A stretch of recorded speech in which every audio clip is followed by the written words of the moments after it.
the secret sauce that people don't focus on. Here's how you master it. Do this when you order food at a restaurant. Do this when you talk to baristas at Starbucks. When you are out in public, practice uptones, downtones. Be animated. Welcome back. This is part 2 of the Sales Marketing Masterclass. The soft skills for how to negotiate deals. In part 1, we talked about booking the meeting. You need more at-bats. If you haven't seen that video yet, the link is below. Check it out. If you can get in front of people consistently, when I learned the skills there, I went from a low six-figure earner to a multi-six-figure earner in sales just from booking more meetings.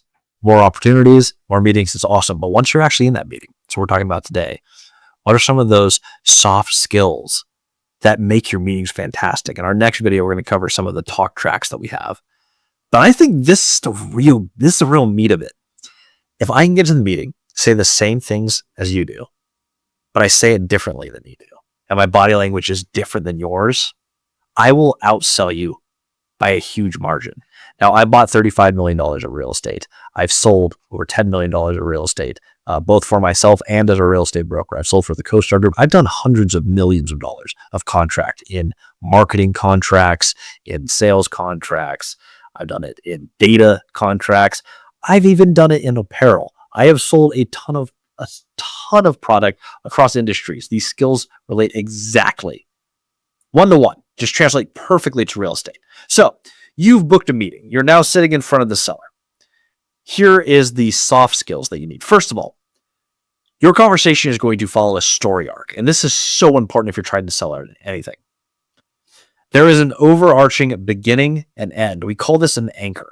In the movie The Wolf of Wall Street, there's a point in the movie where you have Matthew McConaughey beating his chest, talking about sales, teaching Jordan Belfort, who's played by DiCaprio, about sales. Later, he brings that same chest beat and chant back into the movie. This is supposed to bring you back to the front of the movie, remind you of all the character development, but it is a tie-in. Movies use anchors because this works. You need an anchor point to your meeting. So when I get into a meeting, yeah, there's a verbal agenda, and I go over what the meeting is going to entail, but there's a piece of the story. Now, if you watched part 1 of this series, I talk about telling a story, using a specific fact to ask a general question. My example, I used retiring my wife, which was my actual goal. I bought a couple of duplexes. Hey, what I'm trying to do is retire my wife.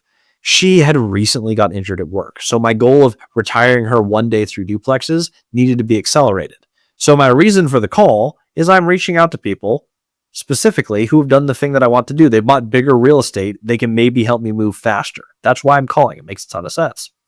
I reiterate this point in this meeting. I sit down. Thank you so much for helping. I've been working on this for a while.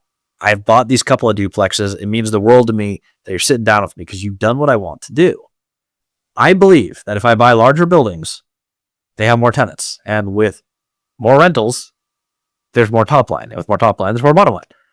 End of the day, I need to make more money, which means I believe I need to do bigger deals. You are doing bigger deals than me in the market that I want to do them in. I want to ask you a few questions today. But it looks like now that is setting our anchor while setting a verbal agenda. The next soft skill that is so important through this whole thing, body language. I'm going to keep this very, very 101 because you don't need to go far past this to be way better than everyone else in the space. General mirroring. This does not mean copying everyone. You know, they cross their leg, you cross your leg. They fold their arms, you fold their arms. But generally speaking, if they're talking and they're laid back, I'm not going to copy immediately, but as I'm talking, I'm just noting, okay, they're a little bit reclined. I'm leaning forward. This is a little out of sync. So as we talk, I'll slowly lay back a little bit and match their general posture. If their hands are clasped like this, at some point, I'll probably have my hands together very much like this, which apparently my camera doesn't like when I do. However, you generally loosely mirror them. Don't copy them. People will notice it. Also, you look like a weirdo. Also, you'll be thinking too much about the body language. Just generally throughout the conversation, notice what they're doing and loosely copy them with about a 5 to 10 second delay. Outside of that, do not take notes during this meeting. Note takers are distracted. You're not engaged with me. Eye contact is key. Look at those eyes. I want to see those eyes when you're talking to me. If I'm mirroring your body language loosely, I'm looking at you, I'm giving good eye contact. We're having a great conversation. We've already set an anchor point, so now we're just telling a story along the storyline. We're asking questions. We're learning things. We are letting them do about 80% of the talking and us 20. You should be asking a lot of questions throughout this about how they built their business, individual stories, individual property stories. Like, how did you buy this specific property? What did the partnership structure look like? When you got started, what was the most expensive mistake you made? Because I don't want to make that one. I'm trying to learn from as many people as I can. Who do I need to meet with next? These are all great questions you can ask, and we're going to go into in the next video. But as you go through the flow, especially if you start talking about a deal, this made a world of difference for me. Tonality. There's about 6 or 7 tones that I use all the time in sales, but there's 2 that I use 95% of the time. And if you do this, you're going to make a lot more money. It's uptones and downtones. An uptone invites more response. If I want to negotiate or I want to instigate a open-ended question, I want to get them talking, I want to build energy, open-ended question. If I'm negotiating and I have a fixed point, it's going to be a fixed point. Downtone. Example. We get through a deal. That deal works really well for me. However, the price is going to have to be $800,000. That doesn't invite more response. That's a fact. It's what it is. It will be $800,000. As opposed to, I could probably do $800,000. I may be open to more if you're willing to be a little bit creative with the financing. Now, that's a little exaggerated. I wouldn't usually have like that level of voice crack, but you get the point. If you're willing to get creative with financing, that would be interesting. As opposed to, I can't do that type of financing. This needs to be very specific. This is where the deal works for me. Now, when I go through this, I'm going to be using uptones and downtones. If I'm stating a fact, it is a downtone. I'm trying to retire my wife.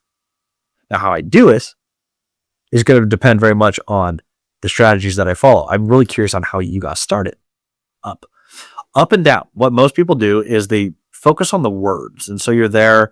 Your body language may be a little bit stiff. You might be like, oh, that's owner meeting. I haven't done this in a while. Where do my hands usually go? I'm going to be, hey, I'm looking to retire my wife. She has, you might be looking off, feeling a little awkward. Look into their eyes, relax the shoulders. Uptones, downtones, have some animation, have some fun with it. My wife got injured. Fact. I have been looking for ways to accelerate my investing strategy. I bought a couple of duplexes. I'm curious how you got started in buying bigger buildings. Now they have an opportunity to talk. It's so simple. And if you're the one person who's going to comment like, this was the most simple thing I've ever heard, this is stupid advice, you're probably the same person who's going to just monotone blather on in one of these meetings. This is like the secret sauce that people don't focus on. Here's how you master it. Do this when you order food at a restaurant. Do this when you talk to baristas at Starbucks. When you are out in public, practice uptones, downtones. Be animated. When you say a sentence, be like, wow, did I say that with conviction? Do I go up and down with my voice?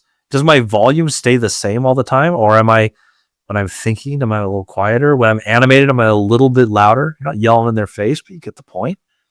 If you can be a little bit more animated, speak with your body. Let your voice go up and down. Just focus on that. You're better than 99.9% of people. Yes, there are more tonalities you can use. Yes, you can read the book, Jordan Belfort, actually listen to it on audio because it's really hard to read about tonality. You can learn a ton of tonalities, and I lace a ton of them through my pacing, the way that I talk. But at the end of the day, if you're just the person who's really engaged, has great body language, and can hold a conversation with some emphasis in their voice, it's clear when you're making a statement or asking a question, you're going to go farther than most people. Apply this to every single meeting proactively. You're going to go a whole lot farther. Hope this helped. In our next video, we're going to share some of the questions that we ask and the actual format for that owner meeting. See you on the next episode.